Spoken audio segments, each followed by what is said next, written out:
So I would like to introduce everybody and read their bios, and then just to begin to have a conversation about their wonderful work and the ways in which they,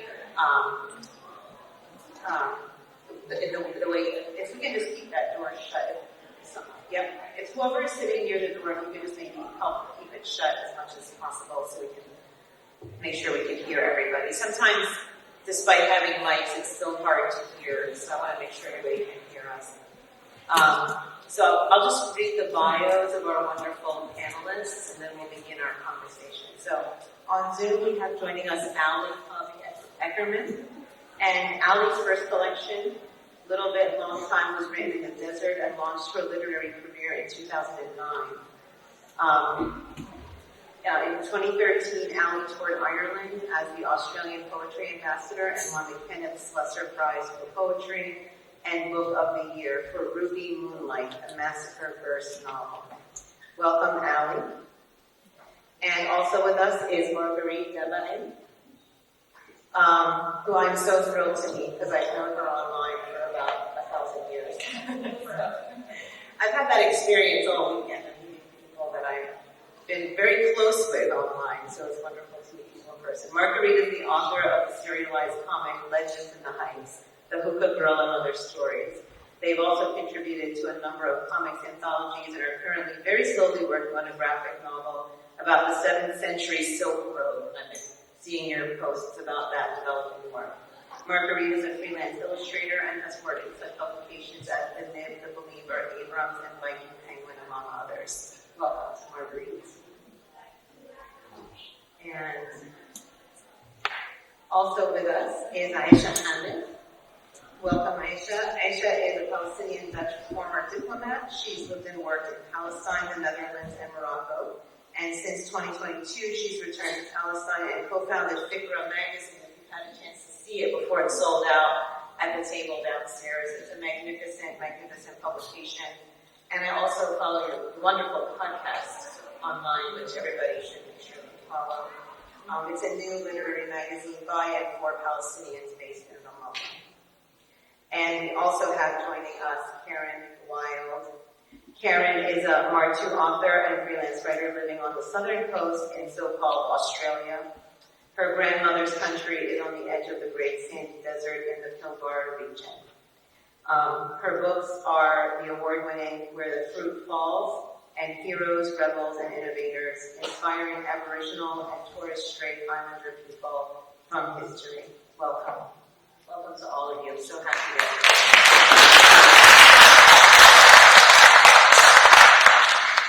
And in many ways, I want to just say that this panel expresses the real heart of Palestine rights because we are gathered in space as Palestinians with our friends, exploring the ways in which our work and our lives and our experiences and our expression really intersect.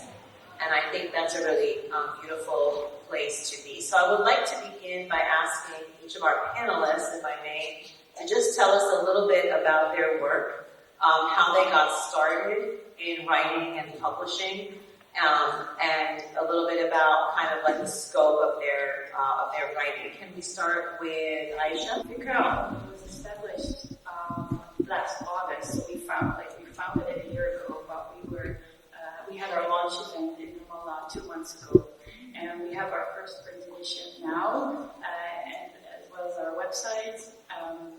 So I'm like overwhelmed with experience and stories this weekend. I just want to share with you what we do. So Fikra is a Palestinian literary magazine. We publish short stories, essays, poetry, and visual art. We have an online presence and a print edition. The print edition was never supposed to be there, but people just love to have something tangible, so we started to develop that as well. So what we do is we welcome Palestinians from every part of the world to share their stories and visions with us, and then in unity contribute to the modern Palestinian cultural heritage. Like everywhere in the world, our people is very diverse and dynamic. We have differences between generations and even within neighborhoods. So, and like everywhere else, our society also needs to needs a continuous dialogue in order to develop. We need to be able to reflect, connect, discuss, question, dream.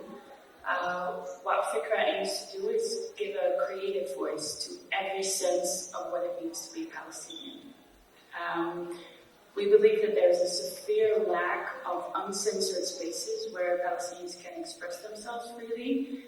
And in the face of that continued censorship, Fikra is a platform by and for Palestinians. Now, what does that mean? What we aim to do for our readership is that when you read our pieces, you find innovative and experimental Palestinian voices. It creates a sense of belonging and interconnectedness because you as a Palestinian can read another Palestinian in Gaza or West Bank from the diaspora. And what we also try to do is create thought-provoking pieces. So looking into the future, where do we stand in 50 years? How do we want to connect with one another? How do we want to live amongst each other? How do we want to treat one another? This is very important to the magazine. Then for a contributor, I think if you're a contributor to Fikra, we offer a professional and Palestinian environment in which you can be guided by Palestinian editors. So there's a connection there between the writer and your editor that understands where you come from and why you have certain ideas about the world. I think it's also important that when you publish at Fikra as a contributor, we provide a global, you become a global contributor because we publish in English and Arabic. And the magazine should be a stepping stone for upcoming talent as well, to be seen, to be heard, and to be picked up by publishers and other bigger platforms. So this is very general on Fikra, but maybe you could say something about how we bend the narrative or try to, or do you want to discuss that later on too? Yeah, I want to sort of get a sense of everyone's work first and then talk about. Great, I'll wait with that. Hallie, can I ask you to share with us a little bit about your work and your writing journey? Welcome. Sure. Yes. My name's Cobby Eckermann. I'm a Yakutara poet. Yakutara are desert people from the northwest of South Australia, as we know it today. I acknowledge that I am speaking at midnight on the lands of Marguerite in South Australia.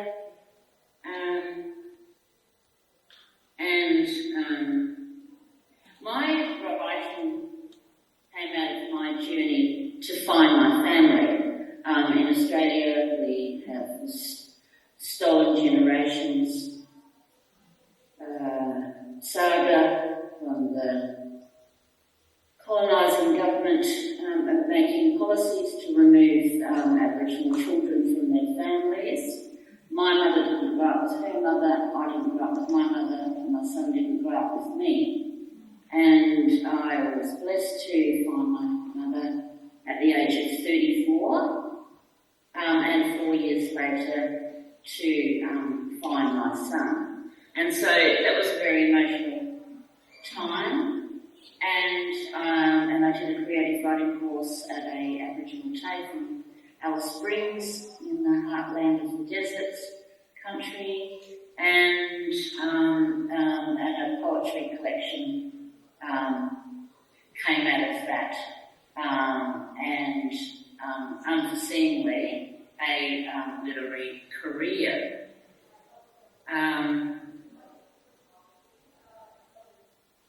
That sort of wraps up my introduction to literature. I've been very blessed with the journey that's taken. Thank you so much, and we really appreciate you joining us at such a late hour. I'd like to first acknowledge that I'm on the lands of the Learning and Pay people, and I pay my respects I'm also very honoured to have been invited here and to be with all of you celebrating Palestine culture, arts and resistance, and this has just been an amazing festival. So how did I get into writing? I wanted to be a writer since I was very young, like a lot of people do, but life got in the way. So it wasn't really until my children were older and I'd sort of stepped back from doing a lot of work in the community, that I then had the time to sit down and go, okay, I'm going to get serious now. And also the invention of computers and the internet made a big difference for me because I'm dyslexic, so having that sort of technology is really, really useful. And I was self-taught, so then the invention of Google meant that I could teach myself how to write and Google how to write a book, which I've actually done. And yeah, it was, I then sat down and did a practice book and I self-published that at the age of 49, just before I turned 50. And since then I'm positioned into freelance writing, writing a lot of op-eds and articles for different media, and then getting more into creative writing, which is where my passion was, and put a book out during COVID, novel, and which is actually available out there for sale, to get Australian books over here to sell was really quite a big effort to do. So my book's there, and a couple of Ali's books are out there as well, so go have a look. My children's book's not. And I do short stories and all those things like that. And we'll talk about children soon. But yeah. And also, we'll save some time at the end for book signing if anyone would like their books to be signed by the authors. And if you want Ali to sign your book, we actually have a way to do that.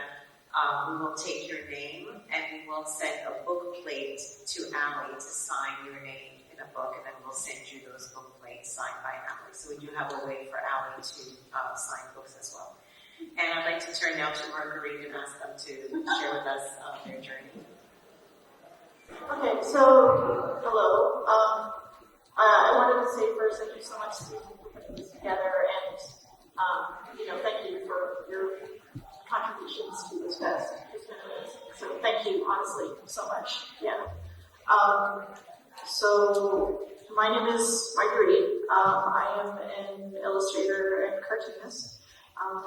It was something that came very easy to me when I was very young. I mean, I actually started reading Muaddi comics when I was really young. Yeah, I used to get so I grew up with the families from Ramallah, and we used to get the Ramallah newsletters. It's like the Ramallah. Have you Ramallah? Yeah. Thank you. Yes. We got it too. Appreciate it. Thank you. So we used to get them, and then they would publish the Ali comics, and so that's how I got my first taste of those, and they were just so different from American newspaper comics, which is the other ones that I know. And I was just fascinated. And there was something about the words and pictures that were just so perfect for me in my brain. I mean, I think I write reasonably well, but then I love drawing, so it just meshed. And so I knew very young that I wanted to be a cartoonist. I mean, like, I was 12 when I decided that, okay, I'm going to do this. I will say that comics don't make a lot of money. So it's not the only thing that I can do. I do have day jobs. I like to say that I cobble together a living. But it's a way to fuel my comics babies. So I do work, other things, graphic design work, editing work, and that sort of thing. But I do have a comic that was first self-published several years ago, 2008, called The Hookah Girl, and a few stories that was semi-autobio about, being Palestinian in the U.S. And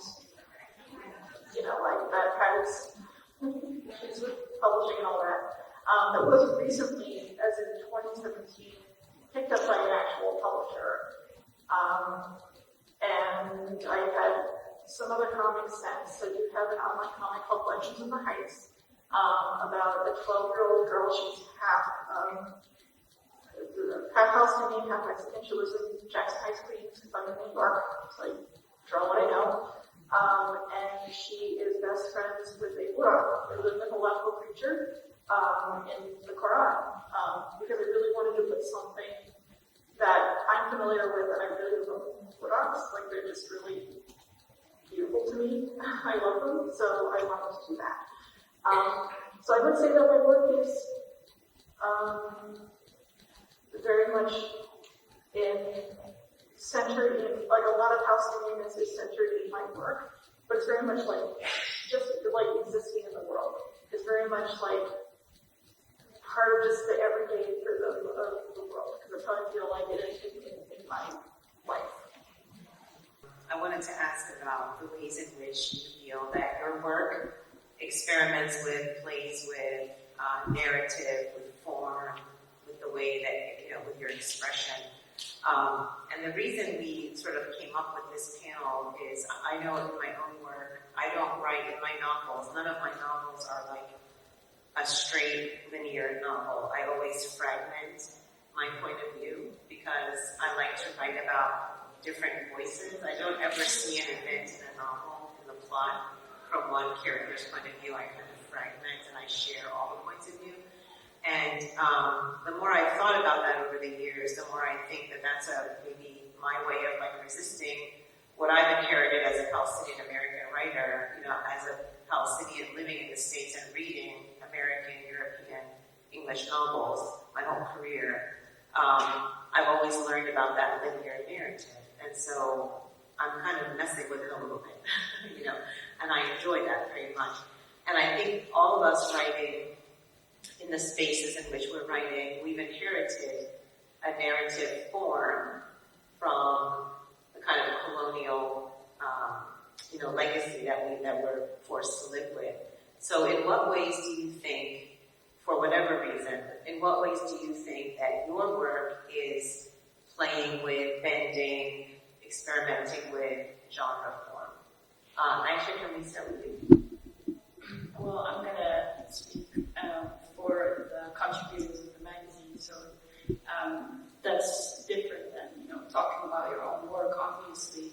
But I think for Fikra, one of our most important values is being bold and provocative, but not maybe in the way that we sometimes feel forced to be bold. So as a Palestinian, at least when I speak for myself, many of our contributors, we feel that resisting comes with strength and being, hard and tough and in fight mode constantly.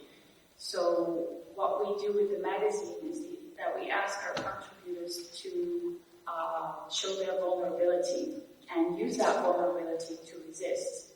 So the pieces that we publish are more personal and way more vulnerable than we, see around us. And this is, of course, a magazine that is located in historic Palestine, right? So we operate from that context, but we publish also Palestinians from the diaspora.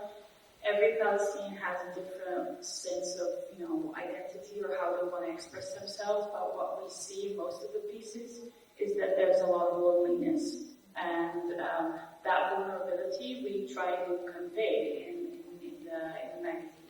I think that, for example, in our first edition, there's a personal essay by Salma Batraoui.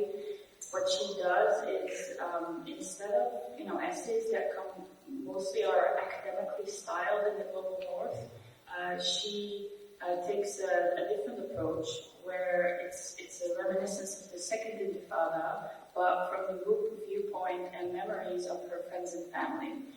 But what she discusses is memories that normally are only discussed behind closed doors. So what we discuss, when we were sitting together in our homes with family.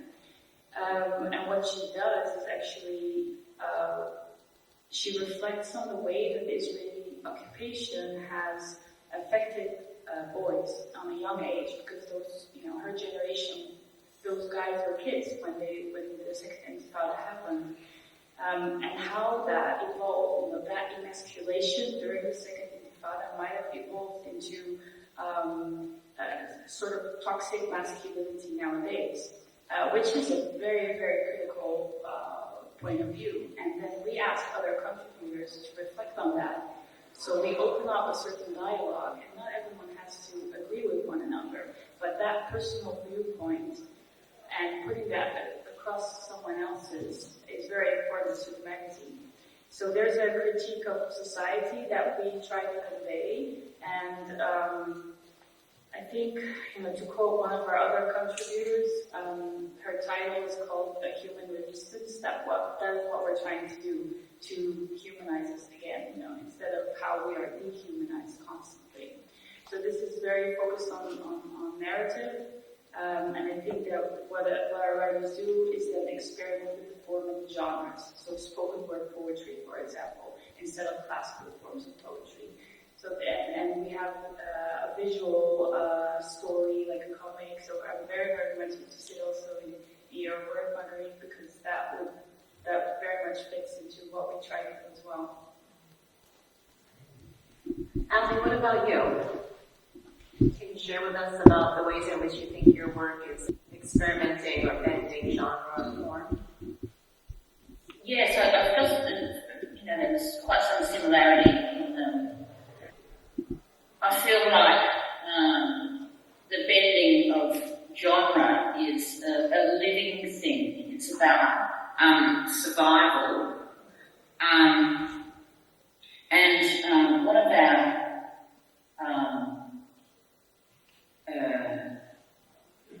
esteemed writers is Alexis Wright, and she recently received a Lifetime Achievement Award, and in her acceptance speech she talked about the sovereignty of the mind, and I really agree with that.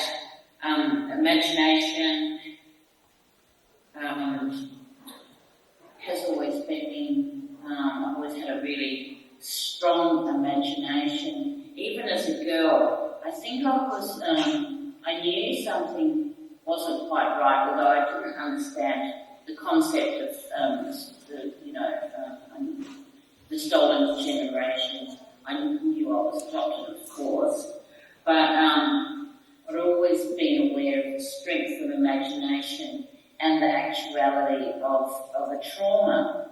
And so my writing has allowed me to explore further and share. I feel like I live constantly in a place of deceit, and Australia is a very selfish, privileged place for many. But Australia sort of doesn't have the capacity to be considerate towards its First Nations people. And so a lot of writing about Aboriginal people was done by anthropologists.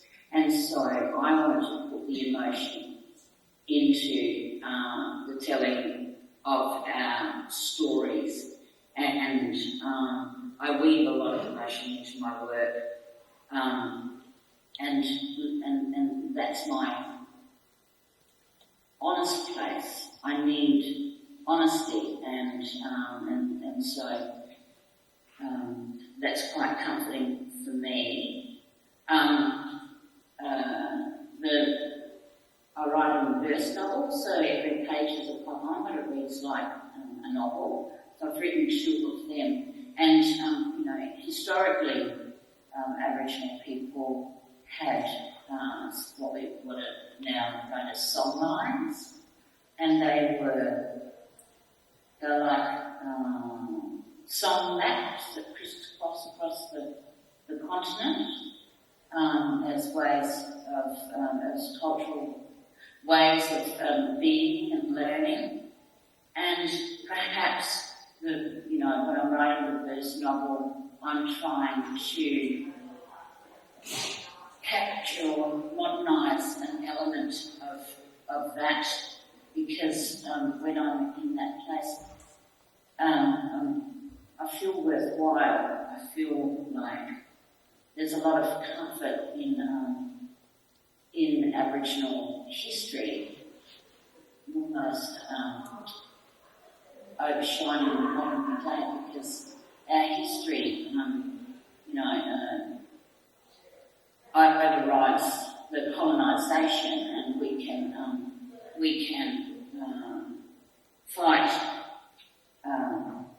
the truth of of how incredible, what an incredible, beautiful, caring, wise race of people we are, and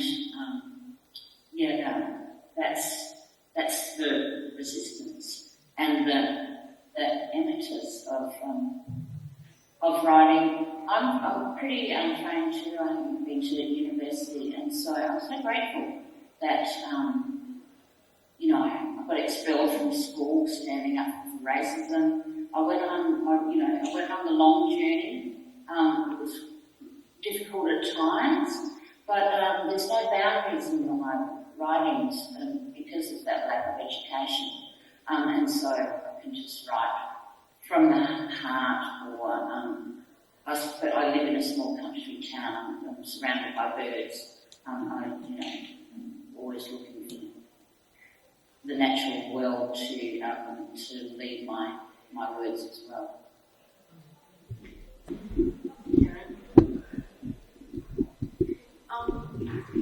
Right, so during my very, very brief time as a bookshop owner, I started to learn that genre is really just useful to know where to put a book, physically put a book. You need it. Where do I put this one on the shelf? It's quite fun going into bookshops and looking where your own books are, so I'm going to be doing that. So, for academics, for librarians, teachers, bookshop owners, genre is important, but maybe not so much for all writers. And then, we have themes, and themes are just sound bites of this is what you'll find when you read this book. They're useful as well. And then we have modes of wrapping up a story, such as graphic novel, poetry, fiction, non-fiction. But I think I'm more fascinated with narrative techniques and devices, like how do we use our words? What are we doing with these words? What tricks are we using? I find that's more interesting when I'm reading work, and I think work by Indigenous authors globally contain that a lot more, and I think that's because of the oral history that we all carry, whether it's by memory, or whether that's growing up with stories in the air around us as we grow up. But you can actually pick it up, and I think that's why I like reading Palestinian work, because you can really have that sense of oral history there, oral storytelling, narrative, and then lyricalism, because I do like lyrical, big, difficult books. Sagas are great. So as far as genre goes, a lot of my work, to put it on a shelf, it would be historical, but we don't have that privilege sometimes in Australia, because if you're an Aboriginal author, its genre becomes Aboriginal. It's like, I'm more fascinated in that technique, so I look at that a lot, what techniques do we use, and I think the bending technique is what's really exciting with a lot of work, and I can name a lot of authors that do that really quite well. But honestly, a lot of, again, Indigenous authors do it really, really well. Alexis Wright, that was talked about just in Valley. People in the literature world struggle to put her book on a shelf because you cannot pin it down with one genre, with one style, with one narrative technique. She just breaks every single rule, which is really exciting. And I think, it's a choice we make. We can just write stories easy to read, consumable stories, or we can bend into that craft and experiment, and it's not easy, it can be really difficult. So something that Karen said earlier reminded me of something that drives me absolutely bonkers about the media publishing world, especially as a graphic novelist and a cartoonist. It's that graphic novels are considered a genre, not a medium. I don't know why. It drives me crazy. So for example, I was looking for a literary agent, and I have this comic that is a historical fiction graphic novel. So I was finding all these agents who were like, I want a graphic novel, I don't want historical fiction. So I'm like, what? So wait, do you pitch you or do I not pitch you? It's like, I don't understand what, to me, calling graphic novels a genre is just completely, I don't understand it. But that's how the industry rolls. That said, I feel like there's a lot of genre bending within graphic novels that I wish I could do. By the way, I'm hoping this is not sounding too. Do I sound okay? Okay, I'm like echoing weird. Sorry about that. I'm hoping that, there's a lot more that I wish that I feel like I could do in comics that I don't feel like I have the freedom to do. So, example, The Hookah Girl was one of my first comics that I did, and I felt like I was really brave in what I was doing in it. Because I was just like, this is for me the platonic ideal of a comic. Like, I'm gonna, some of the things are gonna be as like traditional comic, but some of the stuff are gonna be like board game or paper dolls or like giant splash page or like I'm just gonna have a good time with it. And it was great. I had a great time. Trying to pitch it to publishers and agents though. So it's like not fun. Not even counting stuff it being about Palestinians, which was a whole other ballgame, especially back in like 2007 and whatnot. But there was also the we don't know where to place this because it does not look like a graphic novel. So it unfortunately made me less brave in my subsequent work. I consciously made the effort to put my stuff in panels, in speech bowls, and using the language of traditional comics to try to get the word to sell. I kind of regret that I did that because it didn't really do it anyway. But now I know I'm a little older, a little wiser, and I feel like I feel like I want to get to a point where I have more fun with the medium because I just feel like that's how I want to roll. I just feel like I just want to have a party with it, and yeah. Yeah, I just want to ask one more question, and then I'll open it up for questions from the audience. But what you just said, Marguerite, reminded me of an earlier point that Aisha made about, like you were saying, Aisha, that think about it as like a Palestinian editorial space, right? So that's a really important thing. So, and anyone can jump in to answer this question, but, producing work like bending genre, bending form is something we do as artists. We play with craft and technique to better get a more accurate, precise expression of our experience. But then you have to sell that, right? You actually, there's a business side to it where you have to sell that to a publisher or to an agent, whatever. Can you talk, and would anybody like to chime in and talk a little bit about the receptivity to your work from the publishing industry? I know here in the States, and this may be a shocking number to some folks, but here in the United States, for example, I do write children's literature as well. And in the children's publishing space, most editors in that space, I think the number is so homogenous, it's like 80% are white women. Very few men, very few people of color in that space. And that's really hard when you're a writer and don't have editors who can kind of like intersect with your experience, right? It's hard to sell what you're trying to do. And I've heard many Palestinian writers, for example, say that they've been advised to maybe make their characters Arab American or Middle Eastern American or, something non-Palestinian, right? So, and of course, when you're also in addition to your character, that you're also experimenting with form and genre, that's even harder to sell, I think, as you're saying, Marguerite. So would anybody like to jump in about the receptivity to their work and anything about the publishing side? Allie, would you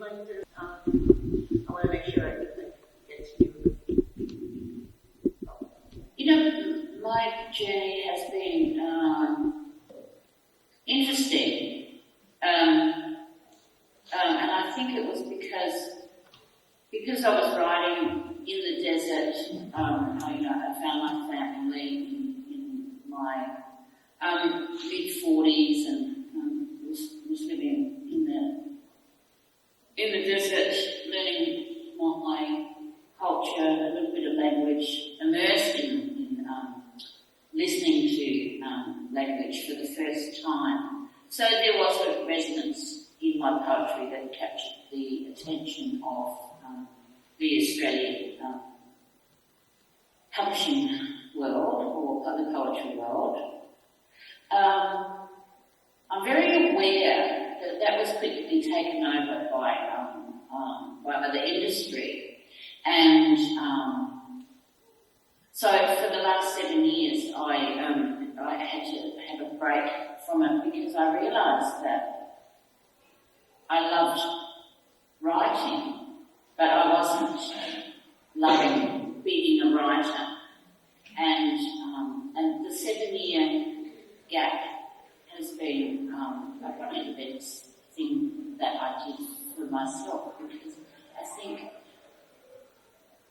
I think we need to remind each other that we still take good care as being Indigenous writers, that we have to remind ourselves and really care for our peers.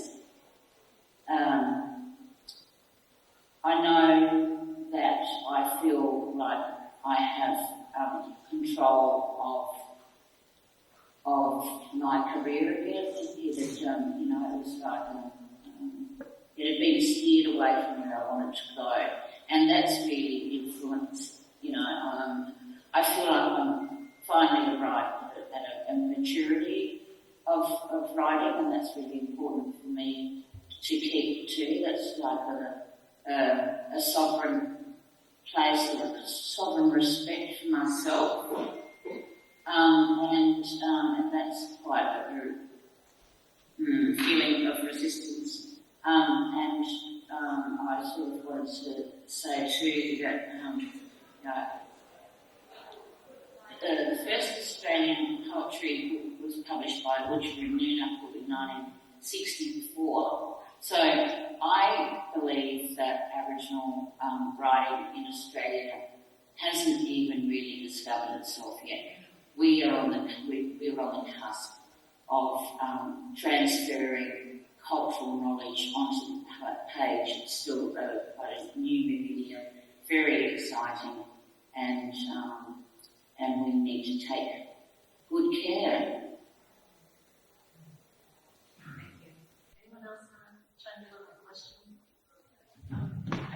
I just elaborate on what you already said. So what we do is we team up our contributors with our senior editors, and then find the right connection so they feel safe and inspired. Because editing is really important for new and upcoming writers, to develop their pieces. But what we don't do in our editing, the process of that, is that we narrate everything. So when someone makes a reference to the Nukba, there's no footnote whatsoever. We all know what that is. We all know what it means to us. When we say bread, we don't say pita bread. It's bread to us. Why is it pita bread? So that kind of, unapologetic way of writing is very important to the magazine and to our writers. I can give you an example of one of our contributors that actually had a great piece and talked about it with her professor in the US, and it was completely rejected. And then we got the piece, and we're like, this is the best piece I've seen in a year. It's actually published also in our print edition. But that professor just didn't understand where this girl came from and what was her understanding of, what her world means to her. So she's a 19-year-old. I've never seen a 19-year-old write that way. But if you don't nurture that kind of voices and you get rejected over and over again, that kind of talent gets lost. So for us, creating that safe environment of Palestinians working together is very, very important.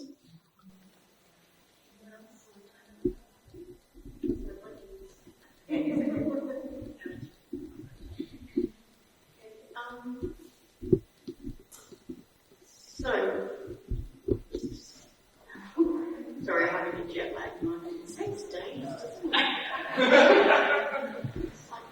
I've travelled the furthest, I reckon, anyway.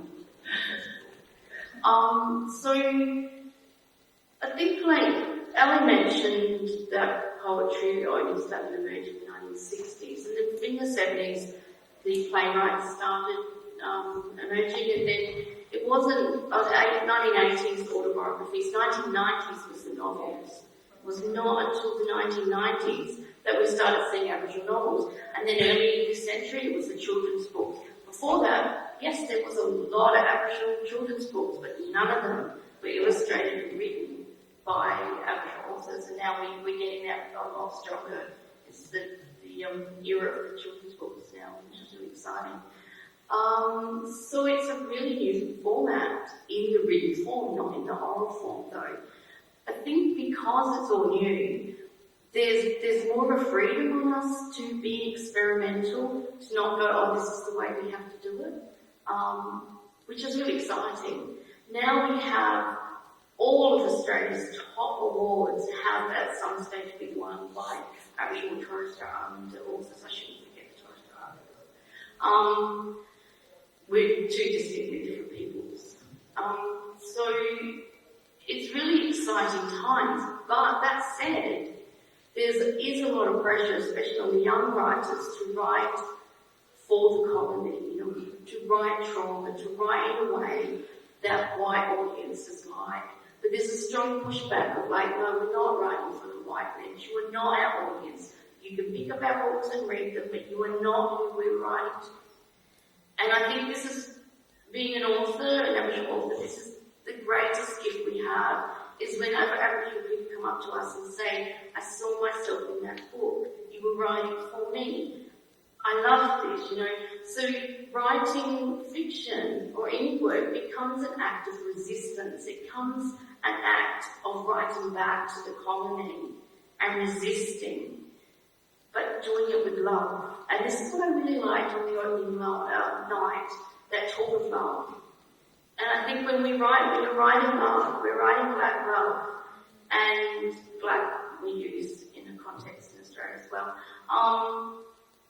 And that's really exciting, and I think knowing who your audience is and what you're doing then pushes you to be more daring, to push those barriers a little bit more and experiment. But that said, it may mean that your work doesn't get published. I'm too old to muck around with that. I'm 60 soon. I'm too old and too cranky to not do things the way that I So when I was writing this, before it was a book, when it was a manuscript in a very draft form, I was already being shortlisted and winning things and scholarships and things before it was produced. So it's like, yay, this book's going to do okay. So I spent a year shopping it around. Agents and publishers asked me to submit it. I got over 20 rejections. So it was at the point of going, I'm just going to self-publish again. And then I entered a competition and won it. But it came out during the pandemic, and releasing a book during the pandemic was a very different experience. But I just constantly got told, no, it's not going to fit, we can't sell that, It's like, whatever, I'm not writing another story. I even got that. I got publishers and agents going, can you get rid of this character? Can you do this? No, it's a saga. Learn how to read sagas. And I think it's something you can relate, can't you? Because Palestinians write sagas. Intergenerational work, that's truth-telling. Don't read another book if you don't like it. Read the right one you want. But yeah, I think we can keep resisting by writing our own stories. It means that perhaps we're not out there doing some of the work of our youth. But I'm at that stage where I'll let the youth go out there with the batters and the hard work, and I'm quite okay to just cheer them on and write books. Okay, we have time for a few questions, if anybody has a question. If you ask a question, I'm just going to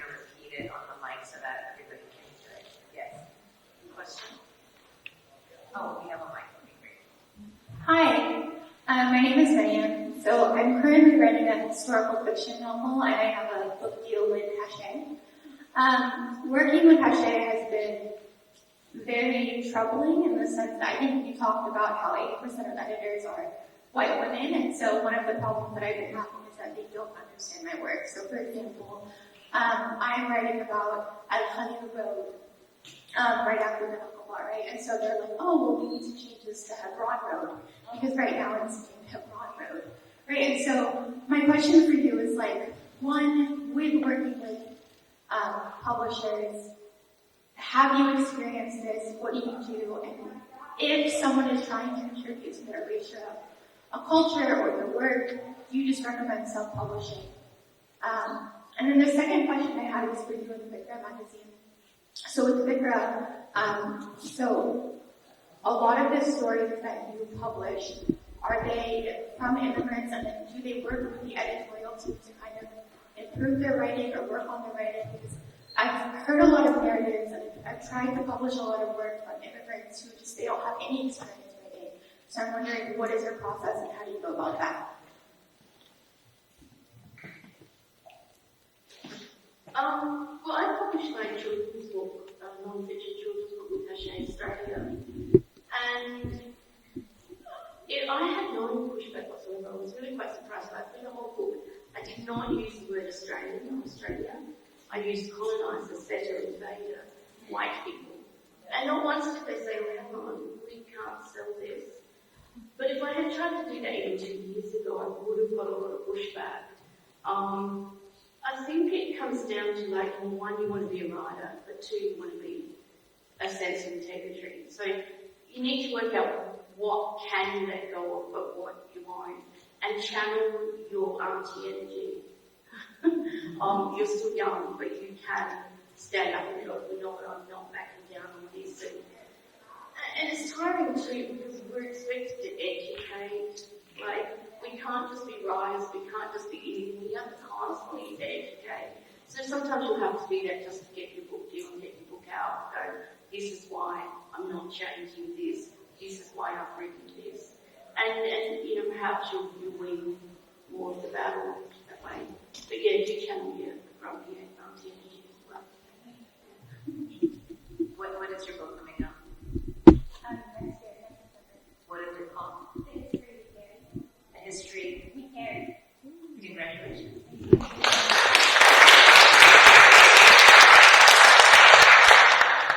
Hi, Assalamualaikum. My name is Marguerite, and I'm a professor of Arabic Studies and Comparative Literature. And I have two questions. One as an academic and one as a literary scholar. So as an academic, I just finished writing the book on indigenous literature in Chiapas and in Palestine. And when I sent the manuscript to the editor, one of the things, he didn't like the prologue. And I feel like a prologue is like, whenever we do the cultural production in Palestine, the process is in itself is a story. So like, how do you get there? What the kind of question? How was your journey? And I felt, he wasn't a white editor. So I'm like, okay, I just, I need to get tenure, so I'll give him the prologue there. And I felt every academic book that I read that was inspiring for me, there was a story at the beginning. So the prologue itself is also like the stories we tell, and the stories of how we get to tell these stories. So how much part if you're writing, you think about storytelling as part of the narrative that you write. You have a story to tell. And then my other hat as a literary critic is how that relates to form. If you intentionally think about form, I think Suzanne said like you wanted to experiment, you wanted to break this colonial linear narrative. But at the same time, if the story wants to be linear, do you follow the character? Do you do it kind of as a writer organically, or do you feel like I'm politically inclined or feel compelled that I need to do this experimentation? I just want to see if Allie wants to chime in. I don't have a way to see if Allie, did you want to tackle that question? I was just still thinking about the previous question. In Australia, we have these, they're a little crazy. They're called reconciliation action plans. And so most publishing houses would have something like that. It's like cultural etiquette, and maybe, and I would think that Hachette would have something like that, and maybe to look at the flaws of that too, in respect to your work and their understanding of it.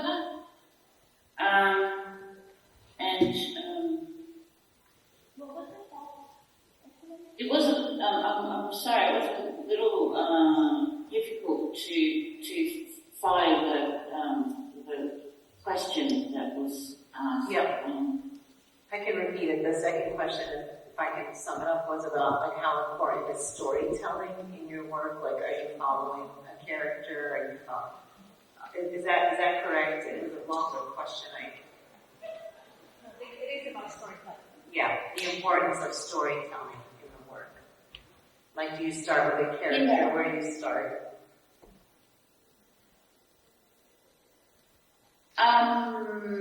I'm actually writing a novel at the moment, 40,000 words so far. I'm really enjoying that because I think we're in a time where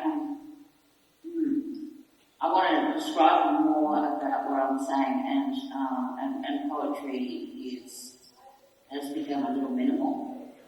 I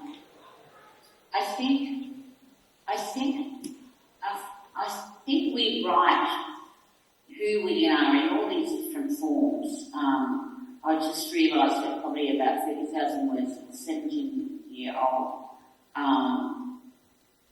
male main character is a version of myself.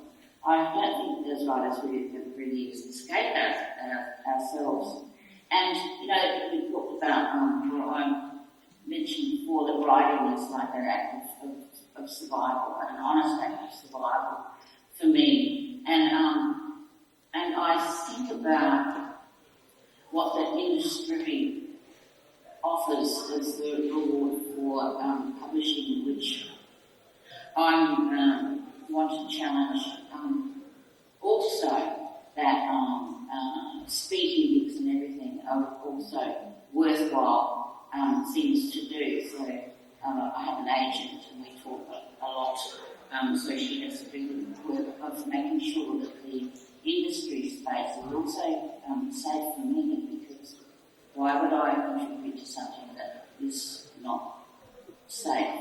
And not safe for the story that I'm telling, because all our stories are sacred stories, even the contemporary ones, I believe. I'm looking forward to the time. At the moment, I'm building a stage in my backyard as another, act of resistance to invite people to my backyard, and so that we can do that short storytelling and whatever, and maybe invent the way that feels safe for us. I'm not quite sure if I'm answering the question, but all those things. Oh, and the other thing I wanted to say was titles. Titles can be such a great act of resistance too. My latest book of poetry, I'm arguing for the title. The title will be Because the Air is Always Listening. I want to, a title has to sum up our work, and in a very short way, the title has to be The Sword.